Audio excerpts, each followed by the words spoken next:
नमस्कार। आज हम पहुंचे हैं अलीगढ़ जिले के गांव खैर तहसील में स्थित इच्छापूर्ति धाम एदलपुर पर, जहां पर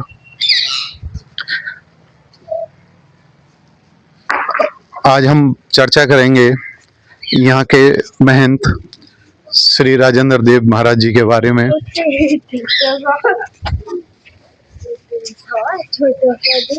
इच्छापूर्ति धाम मंदिर की स्थापना करीब 11 वर्ष पहले 1914 में यहाँ हुई थी और एक विशालकाय, आप देख रहे होंगे इधर, एक बहुत ही भव्य मंदिर का निर्माण हुआ है, जिसमें आज हम बात करेंगे राजेंद्र देव महाराज जी के जीवन के बारे में। नमस्कार महाराज जी। नमस्कार जी।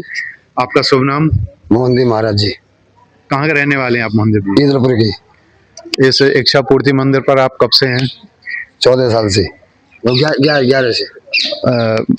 मोहन देव महाराज जी पिछले 11 वर्ष से इसी मंदिर पर रहकर सेवा कर रहे हैं।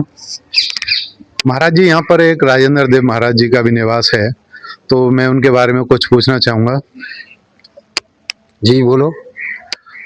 महाराज जी ने यहाँ रह करके 11,000 पेज का एक दर्शन शास्त्र लिखा है। क्या उनमें इतनी योग्यता और है कि वो ऐसे दर्शन शास्त्र लिख सकते हैं? लिख सकते हैं और इससे ज़्यादा भी लिख सकते हैं। उनमें इतनी दिमाग है कि पढ़े लिखे भी हैं और संत सुरक्षा मिशन के अंतर्राष्ट्रीय हैं। इच्छा के ऊपर और ज़्यादा भी लिख सकते हैं। वो तो उन्होंने 11,000 पन्नों का ही लिखा है। मोहनदास जी का कहना है कि महाराज जी ने जो 11,000 पन्नों का दर्शन शास्त्र लिखा है, उनमें इतनी क्षमता है कि वो उससे अधिक भी लिख सकते हैं। तो मैं जानना चाहूँगा कि उन पे पारिवारिक कुछ लोगों द्वारा आरोप लगाए गए हैं जिला फरीदाबाद में, इसके बारे में आप क्या कहेंगे? देखो, हमारी निगाह से तो निखार से गलत है, क्योंकि वो ऐसे नहीं हैं। उनके पिताजी गुम होने के कारण वो 9 महीने बाहर रहे। उन्होंने जगह जगह ढूंढी और खोज की और अपने क्षेत्र में पोस्टर भी लगवाए अपने पिताजियों के गुम होने के। फिर उन्होंने पोस्टर के लगवाने के बाद जो 13 में, हमारे यहाँ 13 में बोलते हैं, वहाँ कुछ और बोलते होंगे, वो मंदिरों में मतलब प्रसाद चढ़ा रहे थे। 4 मंदिरों पर चढ़ा दिया। 5वें मंदिर पर उनके परिवारजनों ने किया कि भाई ये काम नहीं होगा। वो चाचा आ चुके हैं। संत राजेंद्र देव महाराज जी के पिताजी परिक्रमा देने गोवर्धन वृंदावन के लिए गए थे जी, और लेकिन जब नहीं लौटे, चारों तरफ उनके पोस्टर आदि लगा दिए गए और 9 माह बाद जब राजेंद्र देव महाराज जी ने यह मान लिया कि पिताजी अब इस दुनिया में नहीं हैं, तो उन्होंने एक ब्रह्मभोज के नाम पर कुछ प्रसाद वगैरह कई मंदिरों में चढ़ाए। लेकिन अंत समय में क्या हुआ था? अंत समय में ये हुआ था कि उनके जो परिवारजन हैं, उन्होंने बोला कि भाई ये नहीं होगा, चाचा जी आ चुके हैं। यानी राजेंद्र देव जी के पिताजी जीवित थे? जी हाँ। और वो 9 महीने कहाँ रहे, किसी को कोई पता नहीं? किसी का कोई पता नहीं। जो पता होता तो ये ऐसा क्यों करते?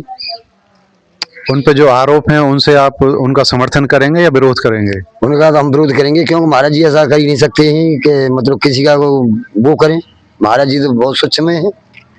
महाराज जी के पारिवारिक जीवन और चरित्र के बारे में क्या कहना है आपका? बिल्कुल चरित्र में बिल्कुल सही है। वो उनका कोई चरित्र ही नहीं है। हमारे यहाँ तो नहीं है। उनके यहाँ की हम कह नहीं सकते हैं, क्योंकि हम उनको 11 साल से जानते हैं। पूरा गांव उनके समर्थन में है? जी हाँ।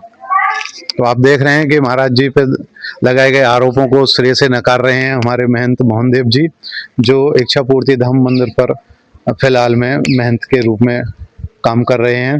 महाराज जी ने यहीं पर रह करके 11,000 पेज के इच्छापूर्ति दर्शन शास्त्र की रचना की है। तो मैं आपसे विदा लेता हूँ। बहुत बहुत धन्यवाद आपका। जय श्री राधे। नमस्कार।